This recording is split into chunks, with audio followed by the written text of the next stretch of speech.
في هذه الصور نشاهد سيارة صفراء وبالقرب منها رجال الشرطة.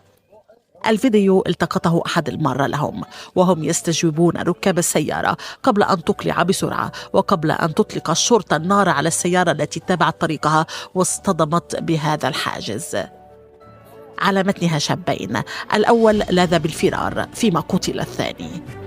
حسب الشرطة ارتكبت السيارة المستأجرة مخالفة مرورية مما أدى إلى ملاحقتها من قبل رجال الشرطة الذين أكدوا وفق تحقيق مبدئي أن السائق هو من دهسهم، أمر نفاه محامي أهل الضحية.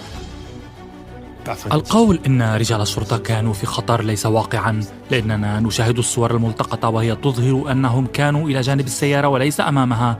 إذن مقولة إنهم كانوا في خطر يكذبها الفيديو بشكل كامل. الشرطي الذي قتل الشاب أوقف فوراً بتهمة القتل المتعمد في وقت سرد وزير الداخلية الواقعة أمام البرلمان. أريد أن أقول لكم إنني مرتبط بحق ببراءة المتهمين، وخاصة الذي أطلق النار والذي سيقف أمام العدالة وأمام إدارته. إجراءات أمنية مشددة اتخذت في نانتير حيث يقتل الشاب.